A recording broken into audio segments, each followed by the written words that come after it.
A graça e a paz do Senhor Jesus, queridos, bem-vindo a mais uma aula daquilo que o Senhor tem para nossas vidas. Nós continuamos a falar sobre discipulado, né? Nós estamos falando de ganhar, consolidar e agora discipular. A última parte será o enviar. Então, continuando o que nós falamos nas últimas 3 aulas, nós vamos falar hoje sobre os estágios do discipulado. Então, acompanhe comigo em nome do Senhor Jesus, mas antes vamos orar. Pai de amor, que o Senhor possa derramar conhecimento, revelação, daquilo que o Senhor tem para nossas vidas, que tudo isso que nós estamos aprendendo aqui hoje não se torne apenas um conceito, mas seja uma prática na vida de cada um dos meus irmãos, no nome do Senhor Jesus. Amém, queridos? Então, aula 4, estágios do discipulado. Bom, o que nós precisamos compreender é que todo líder, ele é um discipulador, né? Então, nós sabemos que o discipulador, que nós chamamos hoje, é aquele que supervisiona, né, as células. Então, hoje nós temos nossa igreja, nós temos o Davi, o Josimar, o Cristiano, o Luiz e até mesmo eu, como discipulador aqui de células, ok? Então, esses discipuladores supervisionam um grupo de células. Mas o que nós estamos falando sobre ser um discipulador é daquele que discipula, ok? Então, todos nós precisamos discipular. Não queremos que o discipulador seja apenas um cargo, né? A nossa estrutura. Nós queremos que de fato isso seja real. Como discipulador, você precisa ser alguém diretivo, né? Que vai delegar, que vai ser firme. Os pais fazem isso, né? Os professores fazem isso, os empreendedores fazem isso. Então não há como ser diferente. Os líderes não devem ser servos, não devemos fazer tudo o que os irmãos nos pedem, mas de que forma Jesus foi um modelo de líder e servo? Sabe, todas essas perguntas aqui elas são muito simples de responder, porque dizendo aos seus discípulos, você ainda não sabe como a obra deve ser feita, mas eu sei. Então, deixe-me dizer o que vocês devem fazer. Ele não fez uma enquete, né, para definir o como seria, vamos aqui fazer uma votação democrática, né? Para definir as estratégias. Por contrário, ele foi diretivo, ele direcionou, deu uma direção e mostrou como fazer. Então, ele serviu entrando na linha de fogo, levando tiros disparados daquele que liderava. Serviu lavando os pés dos discípulos e assim removendo a sujeira e a imundície que era parte da vida deles. Quando a gente fala que Jesus lavou os pés, é uma parte assim tão importante porque os pés eles ficam e apontam para o caminho.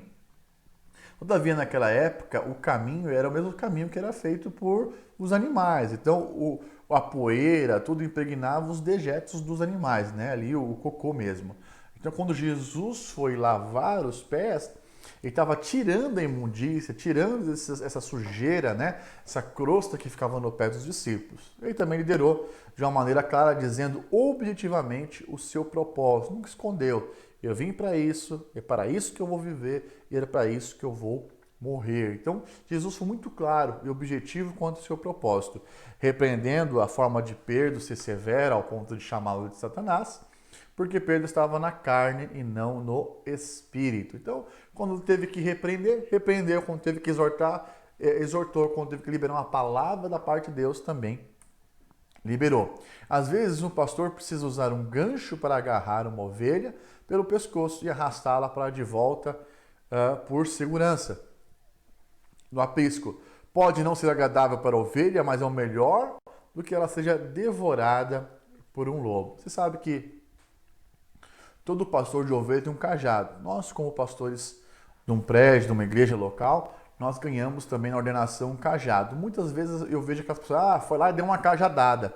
Não, o cajado nunca foi feito para bater, o cajado foi feito para trazer para perto. A vara é para exortar, mas o cajado é para trazer, né? Tem um gancho em volta dele, né? Um gancho. Deixa eu desenhar aqui, né?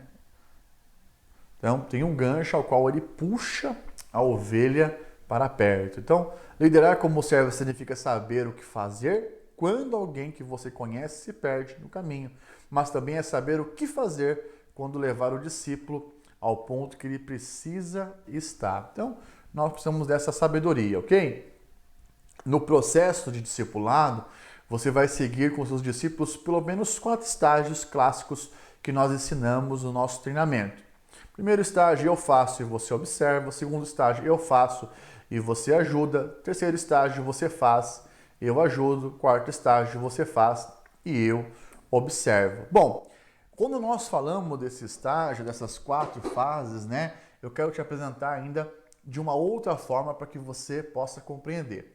Primeiro estágio, eles não sabem e não sabem que não sabem. Segundo estágio, eles não sabem e sabem que não sabem. Terceiro estágio, eles não sabem, mas não sabem que sabem. E o quarto estágio, eles não sabem e sabem que sabem. Então, eles sabem e sabem que sabem. Continuando, né? No primeiro estágio de discipulado, os discípulos são confiantes, mas não têm capacidade, ou seja, são incompetentes para aquela tarefa. Eles não sabem e não sabem que não sabem. Então, aqui o orgulho é um ponto que impera. Nesta fase, o Espírito vai tratar com a arrogância do discípulo. Por quê? Porque ele acha que sabe, mas ele não sabe. Né? Então ele presume que é capaz de fazer a obra e que pode usar as suas habilidades para isso. Será um tempo difícil porque o Senhor, de alguma forma, vai frustrá-lo, né? Então, lembrando que Deus resiste ao soberbo. Quando nós falamos de Deus vai frustrar, é porque Deus resiste ao soberbo. Quanto mais rápido ele chegar ao fundo do poço, mais rapidamente ele vai avançar para a próxima fase. Então, muitas vezes é necessário que a pessoa ela chegue lá no fundo do poço para que ela possa então compreender que ela precisa de uma ajuda, né? O problema é que pensamos que assumir incapacidade e competência é um tipo de derrota espiritual. E daí demoramos a descobrir que não podemos por nós mesmos. É necessário, na vida do discípulo, ele reconhecer que ele, por ele mesmo, não é capaz nesse primeiro momento. Ele possa compreender que, na verdade, tudo aquilo que ele tem de habilidade, de talento que veio do mundo, não serve para as coisas de Deus. A capacidade de uma eloquência, de saber fazer, de saber falar, não vai servir para o reino de Deus se antes ele não sentar para aprender. Tudo que o discípulo precisa nessa fase é de um discipulador que seja diretivo, né? Que dê uma direção, que mostre o caminho, que aponte o que tem que fazer. Não é o momento de sentar e fazer o consenso, de conversar e de dar longas explicações. Ele deve fazer tudo como foi determinado. Então, essa é a primeira fase do caminhar do discípulo com o discipulador. Ele vai aprender a se submeter a direções, ele vai aprender a ouvir, né? Então, eu tenho os meus filhos e lá, digamos que o Daniel pegue uma faca. Eu não vou falar para ele, dar longas explicações por que ele não deve pegar uma faca, porque ele tem 3 anos. Ele não vai entender toda uma dinâmica, toda uma explicação. Mas eu falo para ele, não quero que você pegue. Eu estou dando sendo o quê? Diretivo. É assim que a faca não é para criança. Não é não. Então eu estou sendo muito o quê? Determinado nas minhas palavras. E o discipulador, nesse primeiro momento, precisa ser muito determinado. Qual é o alvo, para onde nós vamos caminhar. Agora não é o tempo de quebra-gelo, agora é o tempo, não é o tempo de você fazer o louvor. Você vai precisar aprender algumas coisas, tem que ir para o CTL, tem que ir para a maturidade, tem que ir para o CTL, tem que fazer os cursos, são direções, né? Então, quando se inicia aí uma nova célula, a primeira coisa que o líder precisa fazer é definir claramente a visão, né? Qual que é a visão que nós estamos seguindo? E essa visão, ela tem que unir os discípulos.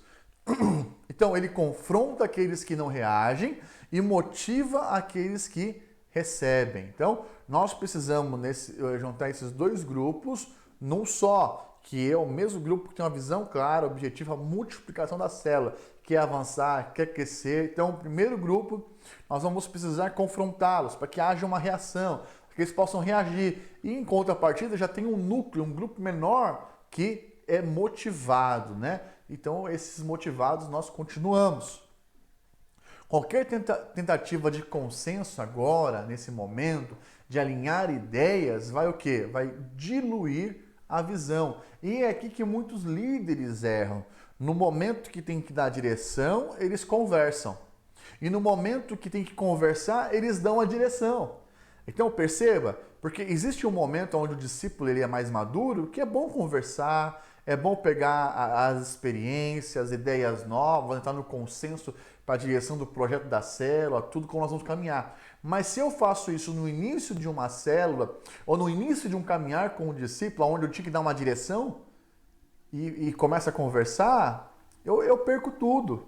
Eu perco a minha liderança. Por quê? Porque no momento que eu tinha que determinar, eu conversei. E lá na frente, quando nós estamos caminhando já há bastante tempo junto, que eu tenho que ouvi-lo, eu dou direção. Então eu faço as coisas inversas, tem que saber o tempo. Quando começamos uma nova jornada, precisamos de um líder forte, confiante, que mostre o caminho. Então, um líder sempre precisa mostrar o caminho. Resista à tentação de explicar interminavelmente o que você está fazendo ou de ter um feedback daqueles que o seguem. Defina o plano e execute, ok? Então você precisa definir um plano e executá-lo. Se você não tem discípulos que andam com você no nível de maturidade para um consenso, sempre defina um plano e execute esse plano no nome do Senhor Jesus. Então, nós entramos agora no segundo estágio, que eles não sabem e sabem que não sabem. Ou seja, agora eles têm noção que realmente não sabem. Nesse estágio, os discípulos não têm entusiasmo e nem competência, né? Porque ele fala, pô, eu não sei, né? Não sei, e eu sei que eu não sei. Então é um negócio muito esquisito, porque no primeiro ele acha que sabe, mas não sabe que não sabe. Eu sei que é meio redundante falar essas coisas, mas é importante você entender. Porque aqui o orgulho dele fala, no primeiro estágio. No segundo, ele fica para eu não sei. E eu sei que eu não sei. Eu vou fazer o quê? Né? Então, esse é um tempo de pressão e desânimo, né?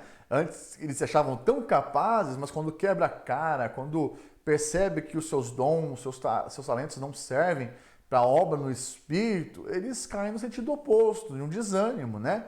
Simplesmente têm o receio de tomar uma iniciativa, eles não têm confiança, nem experiência e muito menos são entusiasmados. Então na primeira fase eu faço e vocês olham, mas agora ele começa a dizer, eu faço e você me ajuda, vocês ajudam. Então agora é um passo que primeiro o líder ele vai e faz. E os discípulos têm que observar.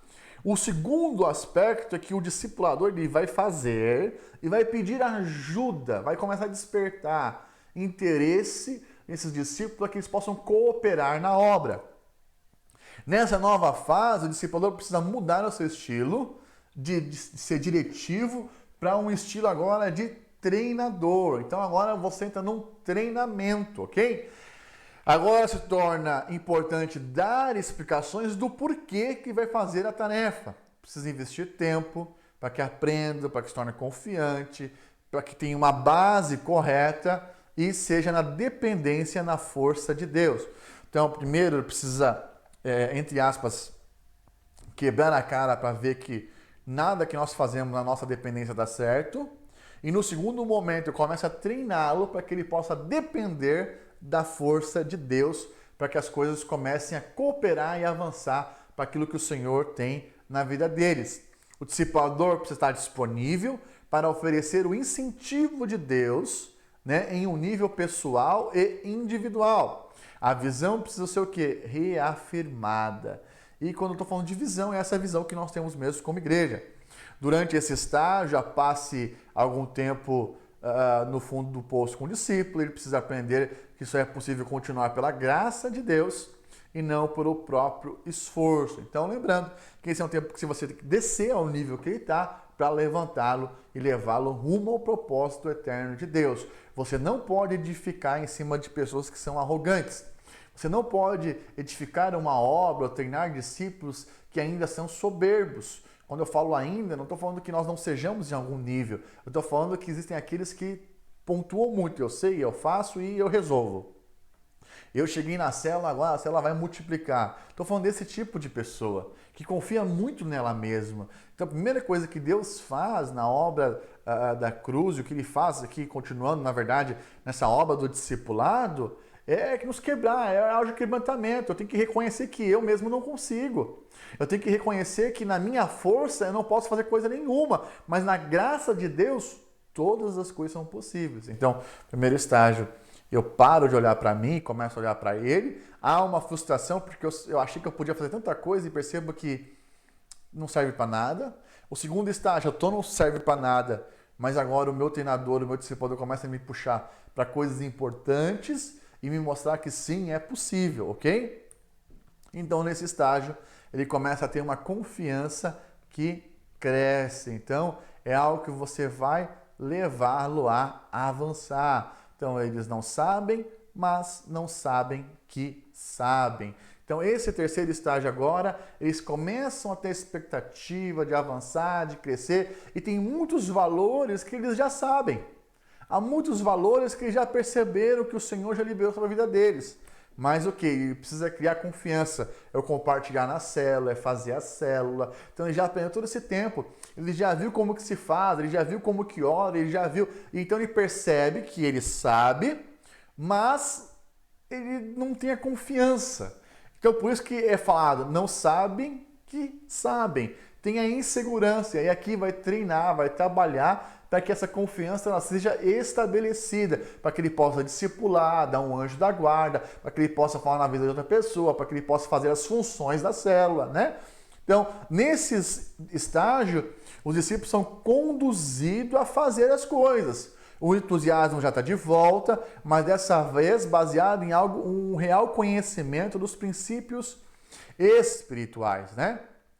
A única coisa que nos levará ao crescimento e à maturidade é o conhecimento da graça. Então nós precisamos conhecer e prosseguir em conhecer a Deus, como o profeta nos ensina. Então esse estágio aqui é importantíssimo para o desenvolvimento pessoal da vida do seu discípulo. É nesse estágio que o discipulador se torna um amigo do seu discípulo, não antes.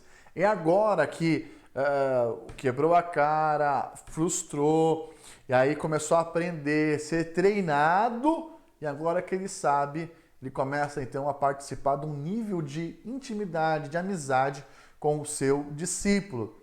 Ele é menos diretivo, ou seja, as direções elas existem ainda, mas são menores, mas agora está disponível e acessível ao discípulo a um relacionamento pessoal. Quando você inverte isso, dá ruim.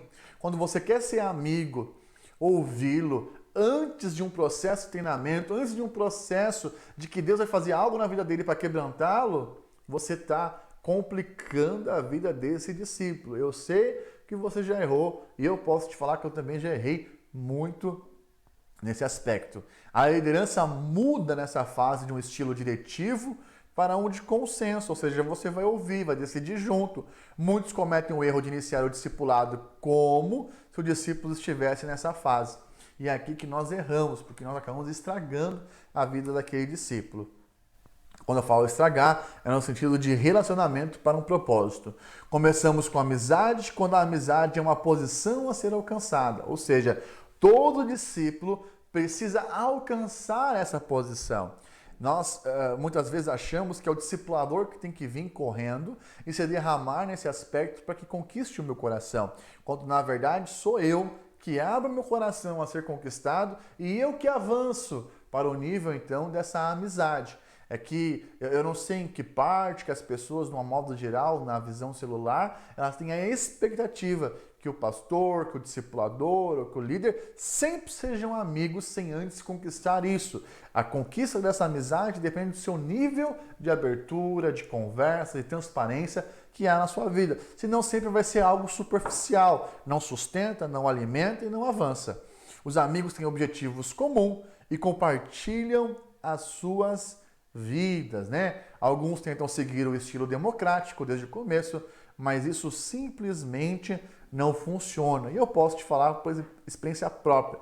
Eu, de muitas vezes, quis ser democrático, avançar, ser transparente ao ponto e todos terem acesso, mas muitos não sabem, não souberam aproveitar isso. Então, acaba errando e não edificando aquilo que tem que ser edificado. Nesse estágio, o discipulador deve começar a preparar o discípulo para ser enviado. Então, Aqui, falando do líder de célula ainda, voltando para o líder de célula, ele prepara, edifica, e aí quando fica gostoso, tem uma amizade, conecta, liderança, as coisas estão funcionando, é agora que você vai trabalhar para que ele assuma uma célula, para que ele assuma uma posição, para que ele avance e vá mais longe do que você tem ido, ok? No último estágio aqui, eles sabem e sabem que sabem, nós estamos falando de confiança. É o último estágio, eles são confiantes e também são competentes. Eles dominam aquilo que devem dominar como visão da igreja, ok? O discipulador agora dá poucas instruções, poucos exemplos. E nessa fase o discípulo já tem a visão e já praticou. Uma linguagem mais simples é nesse momento que ele assume a microcélula por si só e avança para criar esse grupo ao ponto dele avançar para uma multiplicação de célula. O entusiasmo é levado... cadê aqui? O entusiasmo é elevado e a confiança também. O discípulo está pronto para ser um líder. Aleluia por isso. Então, nessa fase, o discipulador dá poucas instruções, ele apenas orienta, pergunta, direciona algumas coisas, vê a maneira com que ele pensa para checar se segue a visão, então, outrora recebida. Depois de tanto tempo juntos, os discípulos estão aptos a contribuir para o planejamento e para a estratégia, porque tem um só pensamento, um só espírito e estão em unidade. Por isso que a unidade ela é importantíssima. E é nesse estágio que você pode multiplicar alguém. Alguém que anda junto, que está perto. Nós não podemos multiplicar ou levantar líderes, levantar discipuladores que não andam juntos. Nós precisamos ter o mesmo parecer. E para ter o mesmo parecer, precisa passar por todos esses estágios. Agora é a hora de delegar autoridade e também de delegar responsabilidade com um novo grupo de pessoas. Delegar os discípulos antes de chegar a esse estágio é uma receita para o desastre. Então você vai entregar pessoas para alguém despreparado, incompetente, que não tem capacidade, que não confia naquilo que o Senhor pode fazer na força do braço dele, ele confia só em si mesmo, é uma tragédia. Nós precisamos avançar passo a passo, nós precisamos avançar naquilo que o Senhor tem de fato para a vida de cada um dos discípulos. Então os líderes devem estar sempre procurando entregar o seu trabalho a pessoas que possam executá-lo bem ou até melhor que eles. Eu particularmente sempre procuro pessoas que possam executar melhor do que eu as tarefas, executar bem ou melhor. Por quê? Porque é um modo de entregar confiança, é uma maneira de ajudar e cooperar com a obra, mas para chegar nesse nível, precisa passar pelos estágios. Amém? Bom, o delegado do trabalho passa por 4 estágios e de um treinamento apropriado. Eu faço, você observa, eu faço, você ajuda, você faz, aí eu ajudo, você faz e eu observo, né? Então, é importantíssimo que nós tenhamos todos os elementos de maneira clara sobre as nossas vidas, ok? Vamos partir para a próxima aula, o trabalho do ministro discipular, né? Aqui nós vamos falar sobre os elementos do discipulado. Continue comigo, né? Daqui a pouco nós vamos dar um intervalo, então é importante que você saia do WhatsApp, não se distraia, permaneça aqui e foque naquilo que é importante na sua vida, ok? Então, o discipulado é um tipo de mentoreamento. É isso que muitas vezes nós tentamos traduzir para os irmãos e a palavra que mais se encaixa é essa do mentor, né? Então, quando nós falamos no mentor, talvez seja a palavra que mais se enquadra, aquele que vai capacitar, que vai ensinar, que vai mostrar o caminho, que vai treinar, né? Então, a palavra mentoreamento, ela vem da mitologia grega. Mentor era o nome do conselheiro de Ulisses, né? Quando Ulisses saiu para uma longa viagem, confiou o treinamento do seu filho, Telemaco, aí um bom nome para você pôr no seu filho, ao conselheiro, mentor. Daí então vem a palavra mentoreamento. O discipulado, ele é um relacionamento onde o discipulador capacita o discípulo que quer ser capacitado, compartilhando com ele o resultado, com ele os recursos que ele recebeu de Deus. Então, todo discipulador que está acima de você tem algo da parte de Deus que só Ele pode ministrar na sua vida. Então, muitas vezes eu vejo as pessoas fugindo do discipulado e deixam de receber aquilo que Deus tinha através da vida daquela pessoa e era importante para a sua caminhada, ok? Então, discipular é capacitar as pessoas para o êxito ou, como muitos descrevem, para o sucesso. E aí nós temos tipos de discipulado. Vamos falar aqui num discipulado ativo, ok? É o discipulado com o propósito da edificação da igreja. O anjo da guarda, por exemplo, é o exemplo bíblico do Barnabé, que cuidou de Paulo, que ensinou, que mentoreou, que capacitou, que mostrou a palavra, que mostrou a direção, para que Paulo fosse quem realmente ele foi no Senhor. Um acompanhamento técnico numa empresa, uma supervisão de um estagiário, isso é um discipulado ativo. Existe também aquele discipulado que é ocasional. Um conselheiro, por exemplo, o exemplo de Jetro, que conselhou Moisés, foi pontual, foi ocasional. Ou de um professor que ensina algo, que ministra, que dá uma direção, né? E nós temos aquele discipulado também, que é o chamado discipulado passivo. O discipulado passivo é seguir outros através de ministrações, de livros, de, sei lá, alguma live que você assiste e você recebe algo da parte de Deus ali. Ok?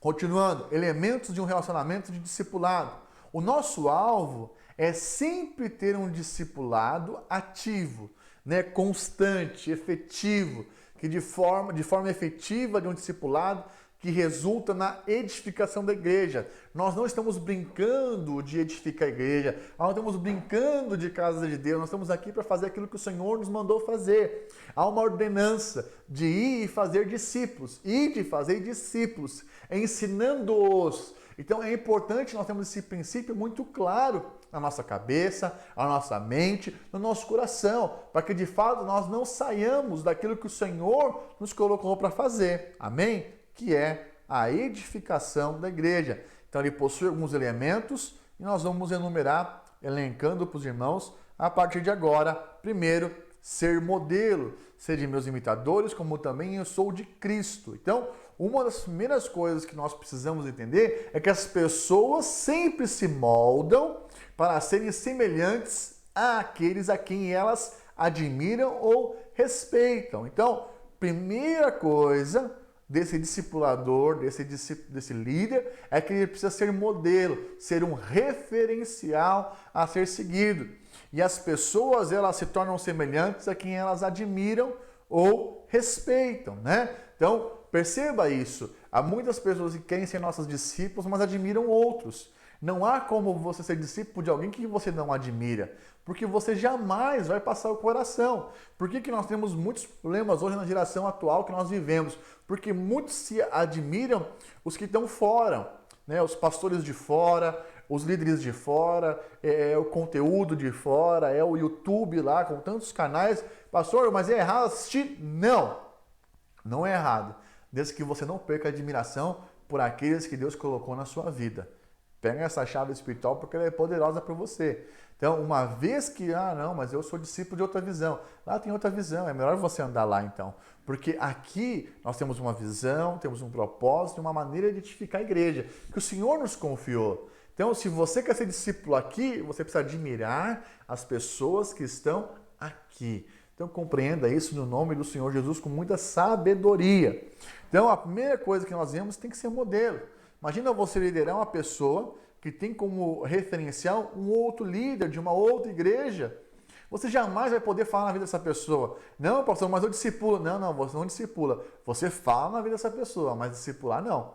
Porque quem fala é o YouTube na vida dessa pessoa. É um outro texto, é um podcast, é um áudio, alguma coisa do tipo. Então nós precisamos ter muito claro que a admiração molda as pessoas a serem semelhantes àqueles que eles admiram. Então, o discipulador deve se colocar como modelo de tudo aquilo que ele deseja edificar na vida de seu discípulo, tanto na santidade pessoal quanto no serviço na obra de Deus. Então é importante você compreender isso no nome do Senhor Jesus. Você é modelo em todas as áreas, né? Além disso, deve se lembrar constantemente que ele mesmo não possui discípulos. O seu discipulado é a Cristo, né? Ou seja, o discípulo, na verdade, segue a Jesus. O discipulador é apenas um instrutor, ele é um facilitador da obra de Deus, ele é aquele que orienta, aquele que aponta um destino, que corrige a rota, que exorta, que admoesta, que anima, que motiva, aquele que é fonte, ó Deus, sabe, daquele que vai mostrar a palavra, que vai levar ele a ser inspirado, que vai ativar, que vai expevitar, né, que vai atiçar o fogo para que esse discípulo, então, ele avance para o caminho a qual ele foi proposto, ok? Outro aspecto é a atração. As pessoas tentam viver de acordo com as expectativas das pessoas que elas admiram ou respeitam. Então, existe aqui uma atração. Então, se eu admiro sempre os de fora e não admiro os de dentro, tem algo errado. Imagina uma esposa que admira o marido do vizinho e não admira o seu próprio vizinho. Aliás, não admira o próprio marido. Admira o vizinho e não o marido, corrigindo. Sabe? Como que vai funcionar isso? Não funciona. Uma hora vai ocorrer o quê? Um adultério. Ou vai jogar as expectativas do vizinho, que ela tem como um olhar, uma visão de perfeição, em cima do marido que não vai corresponder. E aí nós temos dificuldades. Né? Então isso aqui acaba com o discipulado. Você precisa ter muito claro aquilo que Deus chamou você para fazer. E você, como líder, precisa também gerar essa atração. A atração, filho, ela é a chave de um discipulado eficiente. Se as pessoas não são atraídas para esse discipulado, nós perdemos essas pessoas. Essa atração que estimula a pessoa a trabalhar duro e responder apropriadamente para ter a aprovação do discipulador, cumprindo condições colocadas por ele. Às vezes as pessoas me falam, pastor, nós não temos novos líderes de treinamento, nós não temos líderes na célula, nós precisamos gerar líderes. O segredo está aqui. Se você não atrai, não vai ter novo líder de treinamento. Se você não tem essa questão do discipulado, não vai haver novos discípulos, porque eles não são atraídos. Quando eles são atraídos, eles querem corresponder. Eu vou trabalhar duro, eu quero receber o selo da aprovação do meu líder, do meu discipulador, falando muito bom, é isso mesmo, continua. Né? Por quê? Porque existe uma expectativa poderosa nisso. Amém? Então, o relacionamento de discipulado é baseado nesse princípio da atração. E olha que poderoso, Jacó sempre vai procurar Labão e Maria vai procurar Isabel. Quando Maria encontra com Isabel, a unção aumenta. Mas quando Jacó se encontra com Labão, a carne se fortalece. Você precisa atrair esses discípulos no Espírito, para que o Espírito se fortaleça, para que haja algo poderoso. Amém? Então, precisamos andar com quem aumenta a nossa unção e não com quem desperta a nossa carne. E isso aqui é através de ensino que você vai passar para a sua célula, para aqueles que estão com você. Não é na insistência, não é na pancada, é no amor, ok? Outro aspecto, relacionamento. A nossa personalidade, ela é moldada nos nossos relacionamentos. Você deve ter lido nesses dias no livro O Poder da Unidade, que nós estamos lendo como igreja. Se você não está lendo, você está em pecado, quero te falar isso agora, né? Brincadeira à parte, mas existe algo que nós estamos fazendo como igreja, na edificação da igreja, que é ler um livro todos os irmãos juntos, com a sua célula, com o seu discipulado, e isso é tremendo. E uma das coisas que falo lá, que nós somos o resultado, mais ou menos isso, o resultado das 5 pessoas que nós andamos, então nós somos a média disso. Então, relacionamentos são importantes, são importantíssimos, né? Então, o discipulado é baseado num tipo de paternidade espiritual. Aquele que está acima de você precisa ser enxergado como alguém que cuida, que protege, que ensina, que te mostra a direção. Então, relacionamentos são chaves em nossa vida, nossa história é a história dos nossos relacionamentos. E isso aqui, querido, é uma verdade poderosa. A sua vida depende das pessoas que você permite ao seu redor, como nós ministramos ontem na palavra, né? Quando nós estamos falando de Lucas capítulo 7, há dois grupos, um grupo que anda com Jesus, que é o grupo da vida, e existe um grupo que veio com caixão, que era o grupo da morte, sonhos enterrados, não havia mais esperança. Havia um grupo de pessoas, uma multidão andando com estes, e havia uma outra multidão andando com Jesus. Em qual grupo você quer pertencer? Os seus relacionamentos vão mostrar para que lado você tem ido, se é para o lado da morte ou se é para o lado da vida. Que você sempre possa olhar e procurar andar nesse grupo da vida no nome do Senhor Jesus. As pessoas ao seu redor vão determinar as experiências que você terá com Deus. Então, se você anda com pessoas carnais, dificilmente você vai ter experiências com Deus. Quero te falar isso com muito amor e carinho. As pessoas ao seu redor vão alimentar força ou fraqueza em você. Então, isso é muito bom também. Nós definimos um processo da corte, né? O que está alimentando? É força ou é fraqueza? Está alimentando vida ou está alimentando morte? Bênção ou maldição? Ou os seus amigos ao seu redor? As pessoas que andam com você, que você anda com elas, alimentam força ou alimentam fraqueza? Você precisa definir isso, não sou eu que defino, é você que define, ok? Os relacionamentos nunca são neutros, sendo assim,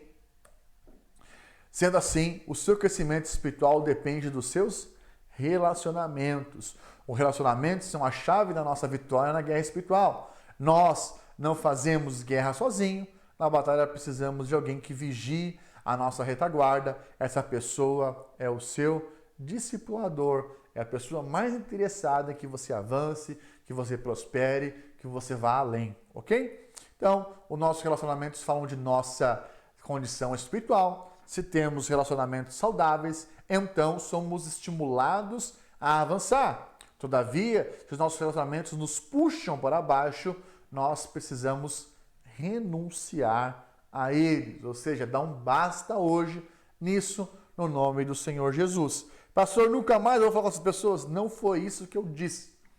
Eu estou falando que você precisa andar com pessoas espirituais, né? Não vai abandonar essas pessoas? Não, de maneira alguma. Mas você não vai pôr a sua vida nelas, como você fazia em outro momento. Relacionamentos são chaves espirituais, por isso devemos ser radicais com eles. Se de alguma forma esse relacionamento então te leva ao pecado, essas amizades te levam ao pecado, seja radical, ok? Mas, todavia, não os condene, muito menos os amaldiçoe.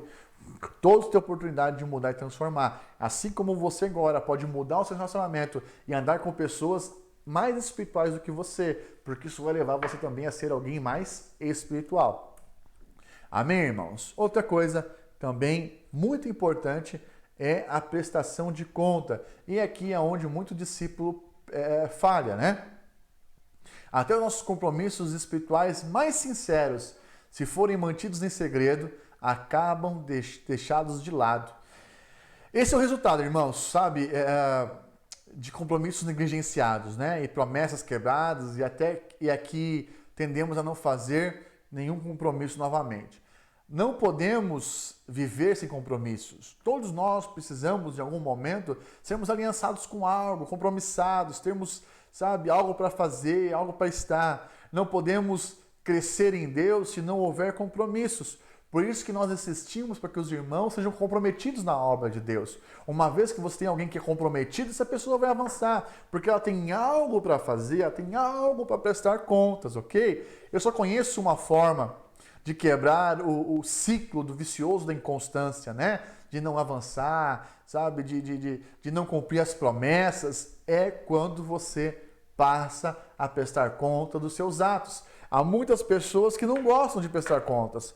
Há muitas pessoas que gostam de fazer do jeito delas. E aí elas começam algo e param. Elas começam algo e não terminam. Por quê? Porque não presta conta. A melhor pessoa para acompanhar você nisso, na prestação de contas, em algo que você tem que fazer no seu comprometimento, é o seu discipulador. É a pessoa que lidera você. Enquanto você não reconhecer isso, você vai viver essa vida inconstante, né? Mais inconstante do que você imagina.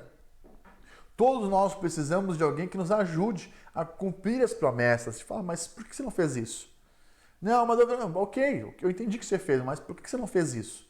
Então, essas cobranças, né? Essas opiniões que vão ser dadas, conselhos, até mesmo abrir a palavra e mostrar a direção, são importantíssimos para que nós avancemos. Algumas pessoas acham que isso fere a liberdade, mas não. É aí que está a liberdade, de você também ser direcionado, de você ter uma pessoa que vai acompanhar você. Eu não funciono sem acompanhamento. Eu preciso de ser acompanhado. Eu tenho um pastor que me acompanha, eu tenho um pastor que cuida da nossa igreja, que orienta, que mostra, estou fazendo isso, eu acho que isso não é o melhor. Por quê? Porque eu já fiz isso e não deu certo, então eu não vou fazer. Então, eu preciso de prestar conta, e nós precisamos sim de ter uma prestação de contas apropriada, amém, irmãos?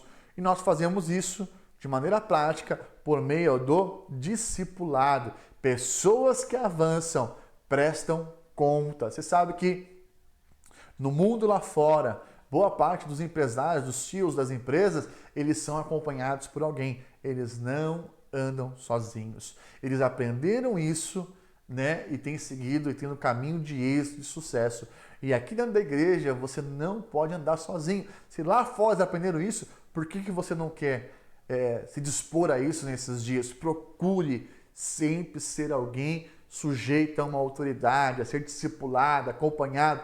Não faça as coisas sozinho. Quantos casamentos eu já acompanhei de longe que deram errado? Por quê? Porque não prestaram contas. Podia ter economizado, podia ter feito melhor, mas não fizeram. Por quê? Porque não foram acompanhados. Mas já outros que foram acompanhados, êxito, economia, avançaram, prosperaram e são bênção diante das coisas de Deus. E é assim que eu vejo. Eu e você precisamos prestar contas em todo o tempo. Então, o crescimento espiritual vai acontecer como consequência aqui, né, de 3 fatores, né? O aspecto 3 é como se processa o discipulado. Primeiro, pelo compromisso. Depois nós vamos falar de disciplina e de hábitos. E, por fim, relacionamentos certos. Você vai observar que eu vou repetir alguns valores que eu já falei aqui anteriormente, mas é bom que vai fixar aí na sua cabeça em nome do Senhor Jesus. Então, como que se processa o discipulado? O crescimento ele se dá por 3 fatores: compromisso, disciplina de hábitos e relacionamentos certos. Vejamos. Pela formação de hábitos. Os hábitos são formados pela disciplina e repetição durante um certo tempo. Depois que os hábitos são formados, eles dificilmente são removidos. Veja, alguém que trabalha num lugar longe, precisa acordar todos os dias, 5h30 da manhã ou 6 horas da manhã, por mais que seja um domingo, ela vai acordar no mesmo horário. Imagina ela fazendo isso por 2, 3, 4 anos, não tem jeito. Ela vai acordar sempre no mesmo horário sozinha, porque criou um hábito. E quando você cria um hábito, quando ele é formado, ele é alicerçado na sua vida, dificilmente você remove. Por isso que a palavra de Deus, a leitura, o devocional, a sua oração, tem que ser um hábito estabelecido. Então, não é porque você é obrigado a ler a Bíblia, mas quando você não lê, você não vai sentir um peso, mas vai sentir uma falta. Se for uma regra, sente peso. Mas se for um hábito da parte de Deus, você vai sentir a falta. E eu preciso então do Senhor, eu sinto falta de estar ali conversando tudo. O que falta hoje na vida dos irmãos é essa disciplina, essa formação de hábitos, né? E os hábitos são também chamados de disciplinas espirituais. Eles são muitas, nós vamos ver 3 grupos: tempo, dinheiro e relacionamentos. Depois você lê o texto em nome do Senhor Jesus, ok? O tempo aqui fala do devocional. Jesus levantava-se cedo pela manhã para ter tempo com Deus. Então, no processo de discipulado, o discipulador vai ajudar o discípulo a desenvolver novos hábitos.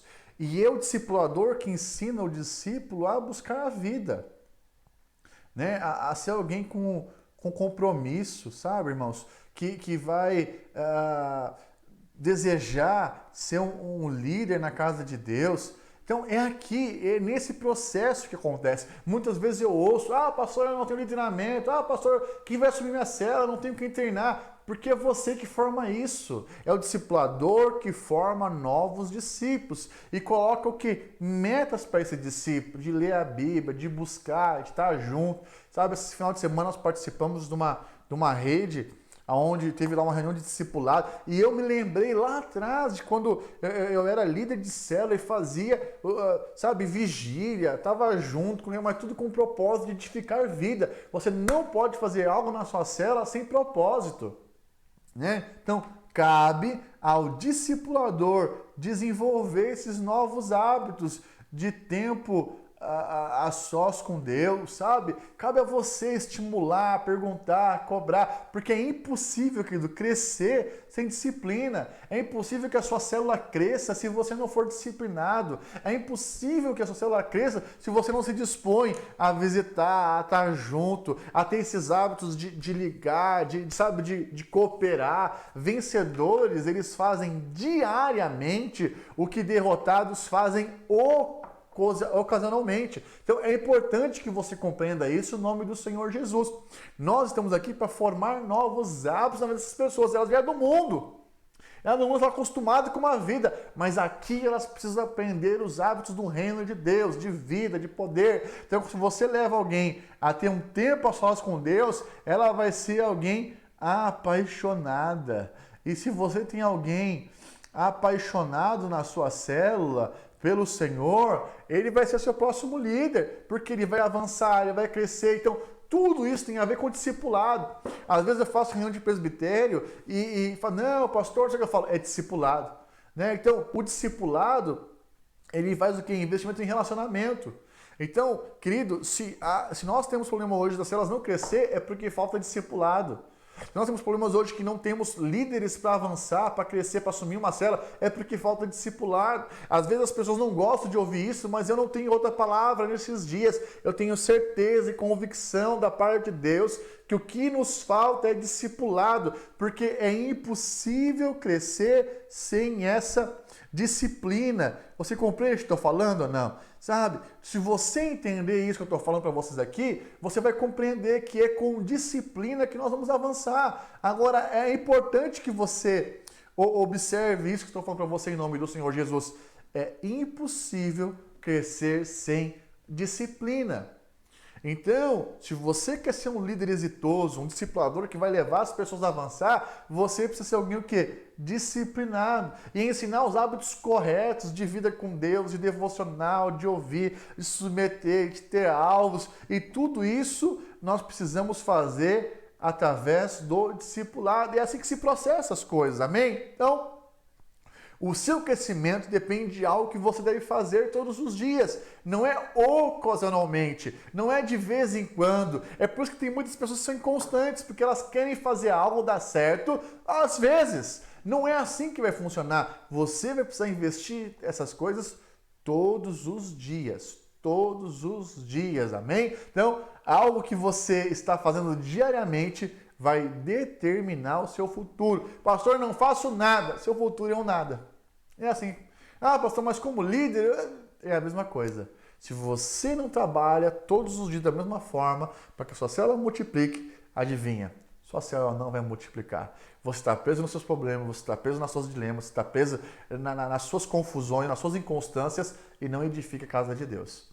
Entende o que estou falando? Quando você edificar a casa de Deus, quando você edificar a sua célula, a sua vida vai ser organizada. As confusões, as coisas elas vão sumir. Elias só pôde avançar e crescer em um determinado momento da vida dele quando ele fez o quê? Discípulo. Quando ele aceitou Eliseu como discípulo da vida dele. Então, o que você vai alcançar depende de algo que você está fazendo todos os dias. Então, o seu resultado do amanhã, do seu futuro, depende do que você está fazendo hoje. O resultado da multiplicação da sua célula amanhã depende do que você está fazendo hoje. Se você não está fazendo nada hoje, então não vai acontecer nada amanhã.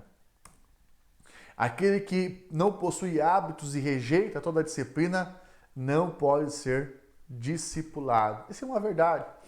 Às vezes nós temos pessoas investidas de função que não aceitam ser discipulados. Por quê? Porque não são disciplinados, né? Não se propõem. Então elas ouvem a direção, mas não seguem. E isso você tem uma quebra na unidade. Por isso que não avança. O homem na segunda metade da sua vida é o resultado dos hábitos que ele formou na primeira metade. Nós somos resultado daquilo que nós fizemos ontem, do nosso passado. Nós somos resultado das escolhas que nós fizemos, das nossas decisões. Então, se nós queremos algo diferente amanhã, nós precisamos tomar atitudes, escolhas diferentes hoje. Nós não podemos fazer as mesmas coisas esperando um resultado diferente. Faça coisas diferentes para resultados diferentes. Amém, irmãos? Terceiro aspecto aqui, o C. Relacionamento de paternidade espiritual. A nossa personalidade ela é formada pelo relacionamento com os nossos pais e com os nossos irmãos. Você sim é resultado da sua família, daquilo que você conviveu, do seu pai, da sua mãe, dos seus irmãos. E a mesma coisa acontece na vida espiritual, com os pais e irmãos espirituais. O discípulo o discipulado, ele é um tipo de paternidade espiritual. Existe lá alguém que vai cuidar, vai proteger, vai ensinar, vai puxar a orelha, vai mostrar, vai cobrar. Por quê? Porque existe uma paternidade, ok? Então, todos nós, queridos, não ache isso que você não precisa, que está em lugar errado. Todos nós precisamos de um pai espiritual a quem possamos imitar. Eu e você precisamos de um referencial, de um modelo a ser seguido. Mas também nós precisamos de irmãos para caminhar conosco, que vão estar do nosso lado, né? Todavia, o crescimento espiritual ele vai se completar quando você tem o quê? Um filho espiritual, ou seja, aquele que é discípulo. Então nós já falamos, nós precisamos, né, de Paulo acima de nós, né? Nós precisamos de Barnabé ao nosso lado e precisamos de um Timóteo, ok? Então, nós precisamos dessas conexões interligadas de um pai, de irmãos e de filhos, ok? Então, nós precisamos ter toda essa estrutura. Biblicamente, todos nós precisamos manter um relacionamento desse tipo que nós estamos falando aqui, no mínimo, com 3 pessoas, né? Timóteo, Paulo e Barnabé, como nós já falamos e mencionamos para os irmãos.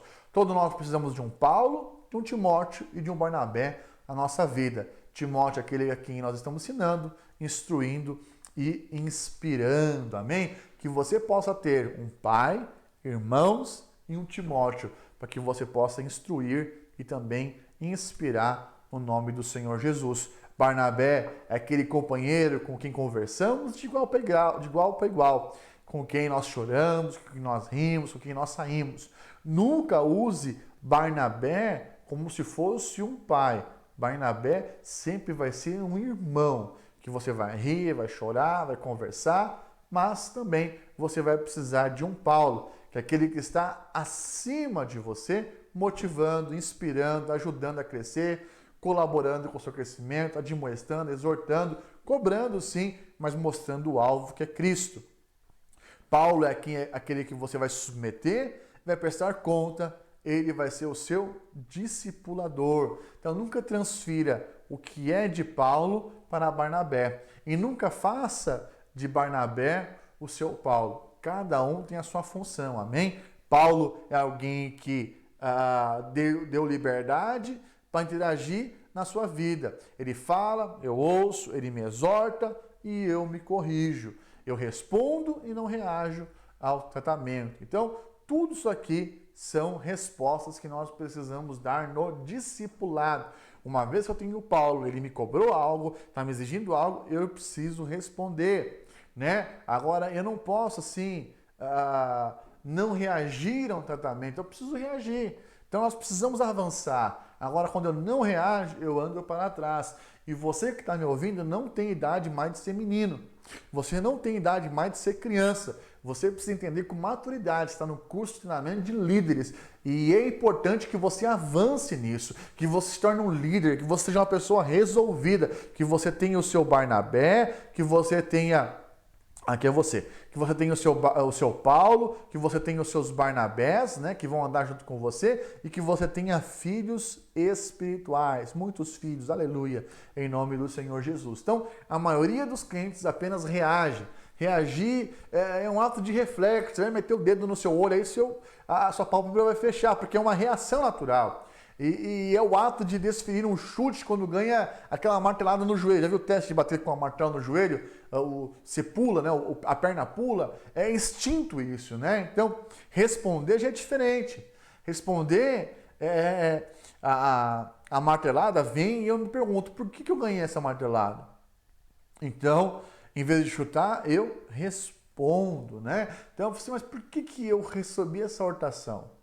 Por que eu fui admoestado? Por que está me cobrando isso? Então eu faço uma indagação para que eu possa responder. Todos nós precisamos primeiramente de um pai espiritual a quem nós possamos imitar, depois de um irmão que nós possamos caminhar conosco e nós precisamos então de um filho para que nós possamos crescer e assim esse ciclo estar completo. Então, um pai para que a gente possa imitar, um irmão para que nós possamos caminhar e um filho para que nós possamos crescer no nome do Senhor Jesus. Amém? Quarto aspecto, sinais de um discipulado sólido ou de um discipulado forte.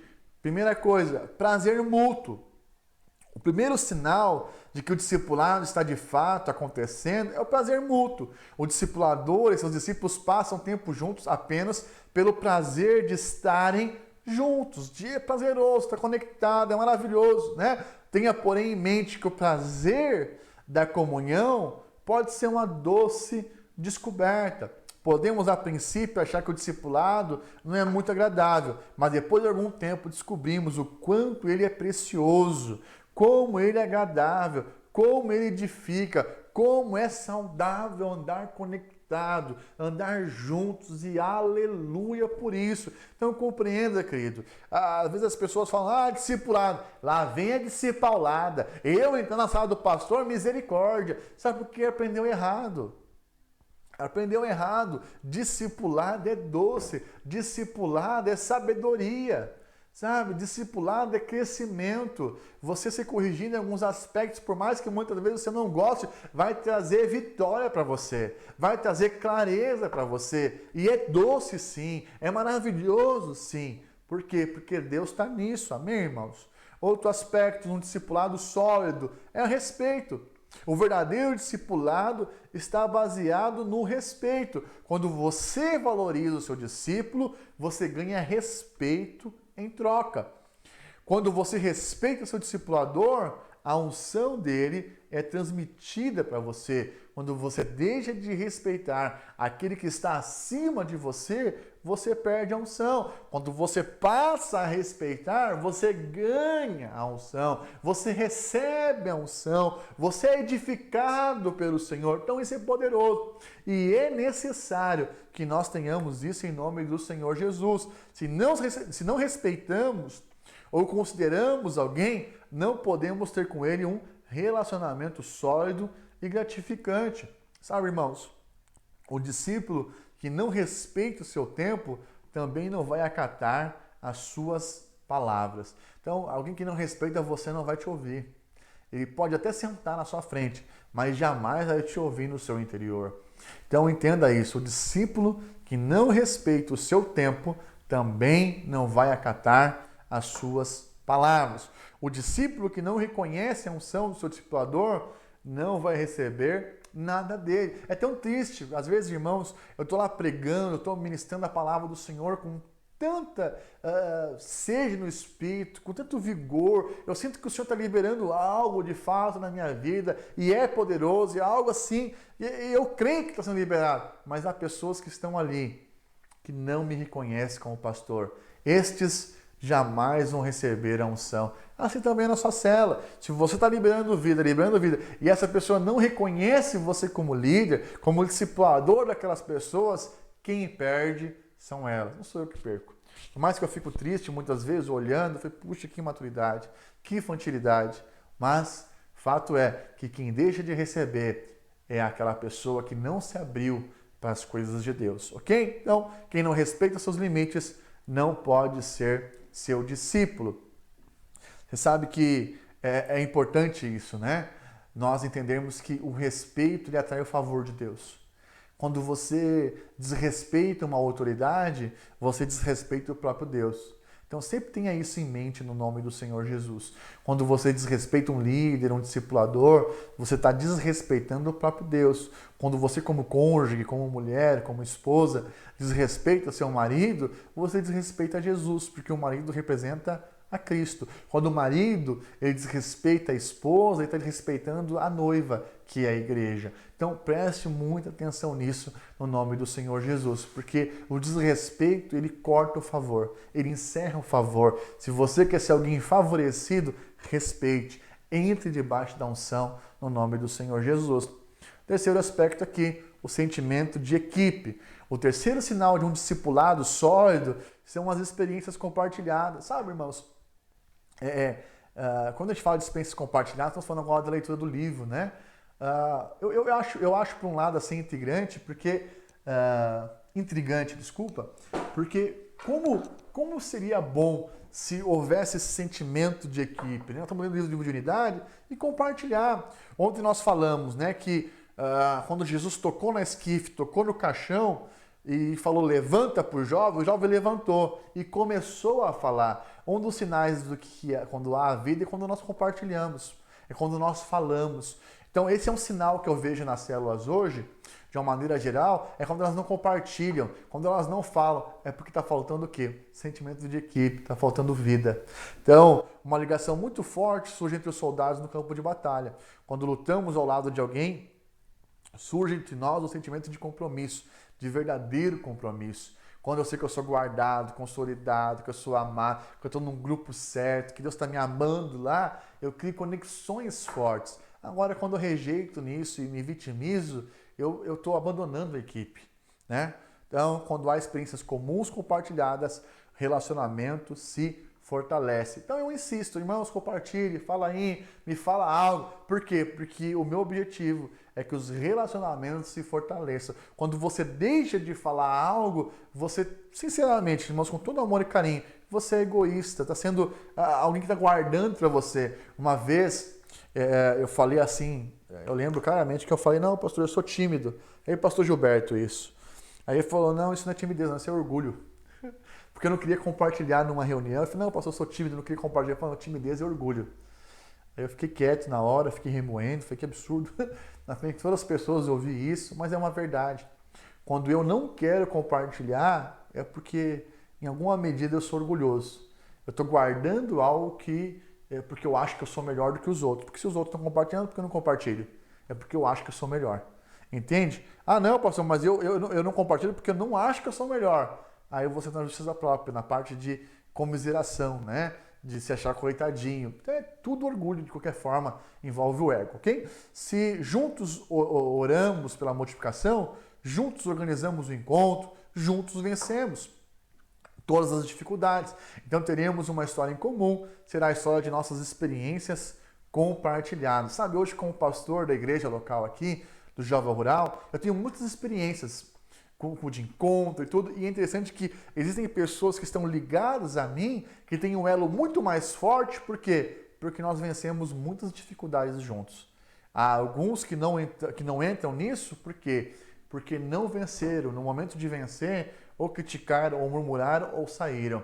Mas os que permaneceram têm vitória junto comigo, e nós temos um elo, uma ligação, um vínculo de discipulado. Então há pessoas que eu tenho certeza que eu posso chegar e falar e discipular porque eu sei que vai me ouvir. Há outras que eu tenho que pisar em ovos porque eu ainda não cheguei nesse estágio como elas. Então saiba também os estágios para saber se existe um relacionamento sólido. Outro aspecto, confiança. O quarto sinal de um discipulado sólido é confiança. Sem confiança não há relacionamento. Nós não nos relacionamos, pois a confiança é a base de qualquer relacionamento. Precisamos confiar que leais são as feridas feitas pelaquele que ama, né?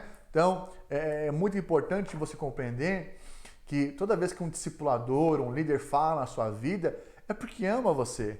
E às vezes, outro dia eu fiz uma exortação a um irmão, a um discipulador nosso, e um tanto quanto áspera, né? Depois eu percebi que eu falei com ele, né? Pedi perdão, tudo, e perdoou e tudo continuou, foi bênção, Mas por quê? Porque nós andamos numa confiança. Eu tenho o coração dele, ele tem o meu coração.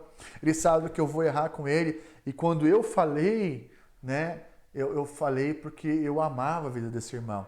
Então presta atenção aqui, porque eu amo a vida desse irmão. Então é necessário que nós tenhamos também um sentimento aqui de confiança. Nenhum relacionamento ele vive, ele se fortalece na desconfiança, ok? Então, outra coisa que nós precisamos ver é a reciprocidade. O quinto e último sinal é a reciprocidade. É um relacionamento unilateral. Então, como eu te falei, é uma mão de via dupla. Vai e volta, né? Então, há uma resposta. A reciprocidade é retribuir numa mesma medida. Então, eu faço, eu recebo na mesma medida. Isso é poderoso demais. Se recebo uma grande quantidade de atenção, de amor, eu preciso retribuir na mesma medida. E é esse o adubo dos melhores relacionamentos, inclusive no discipulado. Agora, se você faz parte do grupo, se não me liga, eu também não ligo, se não vem, eu também não vou, eu quero te falar, isso está errado, muda o coração, vai procurar, vai atrás, em nome do Senhor Jesus, procura aí o seu líder de célula, procure aí os irmãos que estão à sua frente, mas não ande numa medida menor, sempre a maior. Ah, pastor, mas o meu discipulador não faz como eu gostaria. Amém. Amém, não tem problema nisso não. Planta que você vai colher. Seja você a ceder primeiro, seja você a avançar. O discipulado genuíno, no nível que você é líder, discipulador, que você já está investido de função, é que você vá, é que você prossiga. No nível de líder para baixo, é você que vai. Ok? Em nome do Senhor Jesus, Deus te abençoe.